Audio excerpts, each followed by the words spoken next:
Hey, what is going on, guys? RvzStealth here, and in today's video, we're going to be taking a look at a few sleeper OP or underrated champions for patch 6.24. So these champions, in my opinion, right now are pretty underrated, and if you can play them well and you know what you're doing on these champions, then you can definitely have a pretty big advantage in certain matchups, because since these champions aren't played very often, it means that a lot of the time the enemy just won't know how much damage you're gonna do in a certain situation. So with that being said, let's get started. So the first champion on this list for this patch is going to be Garen in the top lane. Now, if you don't know, Garen got a buff to his E a few patches ago. It actually might have been like this patch or last patch. It was one of these last few patches though, to his E, to where the longer you use your E, I'm pretty sure it gains him like extra armor shred or something like that. And combined with the Black Cleaver, Garen is just an armor shredding champion now. I feel like he is a much stronger pick like in the lower elos. Once you do make it up into the ranks, like he still does have his obvious weaknesses of being kited and not having like the best team fight compared to some of the other top laners, but because he isn't really played very often and because he did just get buffed, you can definitely surprise the enemies like with how much damage you're gonna do in certain situations, and he is like a fairly easy pick to play as well. So if you are in the lower elos and you're thinking about picking up a new top laner, then I would recommend trying out Garen. He is only 450 IP as well, so you don't really need to save up too much to get him. The next champion here on this list is going to be Ziggs AP carry bot lane. Now, this is something that a lot of challenger players have been trying out recently. Shifter, who is ranked like 5 right now, I think, on the ladder in NA, he's been playing this the most, and I think he's the one that kind of came up with it and that has started to play it a lot, and he's had some pretty good success with it down in the bot lane. Now, the reason why you play at bot lane is because when Riot did change the towers to where bot lane is just super easy to take now, it allows Ziggs to really easily shred down those towers. He just shoves the lane in like with his E and his Q. He gets his autos off on the tower whenever his passive is up, and it will just allow him to take that first blood tower a lot of the time. I would say that you're probably gonna get first blood tower as Ziggs at least like 70% of the time, maybe even higher than that, just because he does have really good pushing power, and he also does have his passive and his W for those towers. Now, you are still going to be playing Ziggs like AP though. You're not going to be building him AD, so don't build like AD items on Ziggs when you're playing in bot lane. Still go for like Morellonomicon, Luden's Echo, Rabadons, and you'd actually be surprised as to like how strong this pick actually is. Now, if your team is like kinda hesitant about it, then maybe I'd just like ask them in champion select, like, are you guys okay with me playing Ziggs bot lane? It's a legit pick, like it works really well, but you kind of do still have to judge like the situation. If your last pick and your team is like all AP, then obviously don't pick it in that situation, but it is a great pick. For example, if you do have like an AD mid laner and an AD top laner, then you don't really want to have like another AD champion in the bot lane. So in that situation, it would be a really good time to pick Ziggs down in the bot lane.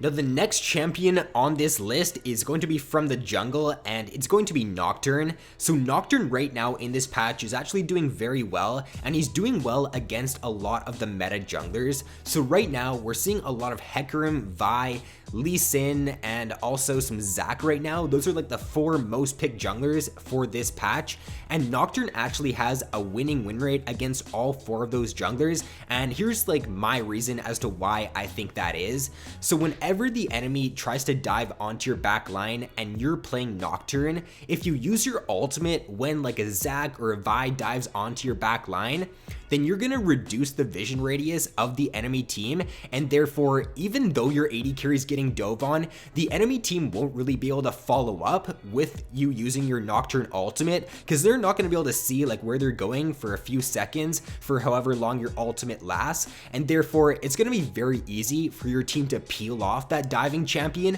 and then you can like re-engage, or you can engage yourself with your Nocturne ultimate. So I think that's like one of the main reasons to why he's doing pretty well in this patch. The blade buffs that happened a few patches ago also seem to be helping him out quite a bit. This is the item that most people right now are taking second on Nocturne, so because this item did get buffed and because Nocturne is using it, that is also another reason to why he's pretty good in this patch.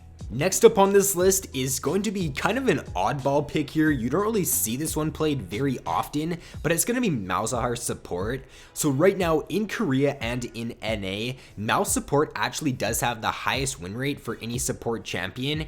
Even some like really high elo players right now, most notably I saw like Team Liquid support, Matt, he tweeted out that he was playing some Mal support in solo queue. So even like the high elo players are starting to try it out now because it actually isn't that bad of a pick. It's super annoying to deal with, especially once you do hit level 6, because at level 6, with the Malzahar ultimate, you're basically guaranteed to win that trade every single time, because as long as you use your ultimate like on the enemy AD carry and you have your passive up, even if like the support champion tries to use a CC ability on you to stop your ultimate, then your passive will block it, and it just allows you to burst down that champion like really easily at level 6 with the lockdown from your ultimate. When you think about it though, Malzahar actually doesn't have like too bad of a kit for support. Like support champions like Zyra and Brand, they're pretty meta, and they honestly kind of have a worse kit for support than Malzahar does, because Brand, he's only got one CC ability with his like WQ combo or his EQ combo for the stun, and he doesn't really have any other crowd control unless he does get Rylai's, whereas Mal support, he's got the silence from his Q, he's also got the suppress with his ultimate, and then you also rush, or a lot of players are rushing Rylai's on Mal support. Some people are also getting redemption on him, but redemption, you pretty much get that on any support right now because it is a very strong item. So honestly, I don't think this pick is that bad at all. It does have the highest win rate right now. It's only got like a 0 point something % pick rate though, so it's picked very low, and we'll have to see like in these coming patches if it does become more meta and if it does start to catch on a little bit. The next champion on this list is going to be a mid lane pick, and it's going to be Aurelion Sol. So after they did change Rylai's and Liandry's and they reduced the prices like on those items by a combined like 700 gold or something, Aurelion Sol is actually a pretty good pick now with those changes. The reason for it is because like Rylai's and Liandry's are core items on Aurelion Sol. You pretty much get those every single game, and therefore having the cost reduced on your core items is really good, obviously, because it means you're going to be able to get it quicker, you're going to be able to have a faster power spike and make a better impact on the game. Also, he does have like one of the best roaming kits for any mid lane champion. I think he's honestly super underrated because you can solo carry a game with Aurelion Sol, like with your roams once you do hit level 6, or even earlier on in the game, you can also go for roams and just get your lane snowballing. He also can pump out a load of AoE damage in team fights with his W, his Q, and his ultimate, so overall he's a pretty good pick. Obviously, he does have quite a big learning curve, or he's not the easiest mid lane champion to play, that's for sure, so you do have to put some time into him, but if you do put that time into Aurelion Sol, he can be a very strong carry mid lane champion.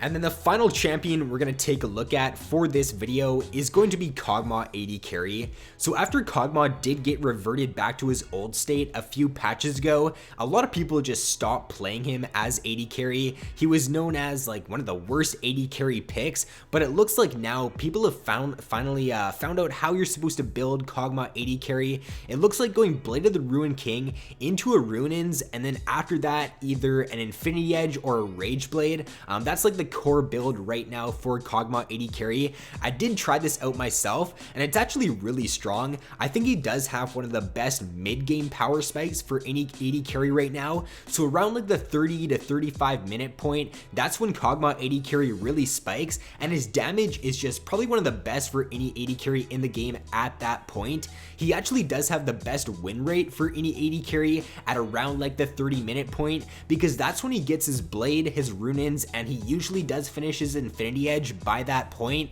and the damage you get with those 3 items is super strong.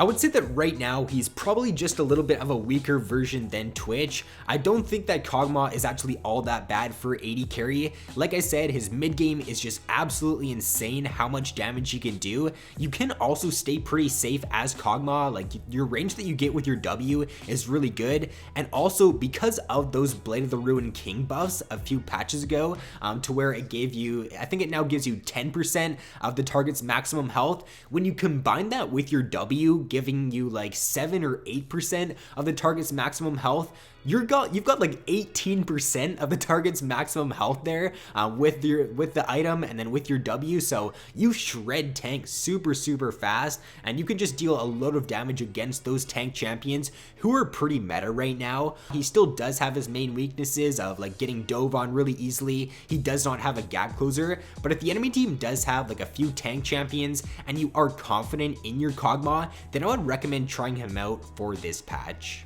So that is going to be all for this video, guys. If you did enjoy, then please be sure to leave a like and subscribe if you have not already. So thanks for watching, have an awesome day, and I will see you in my next video.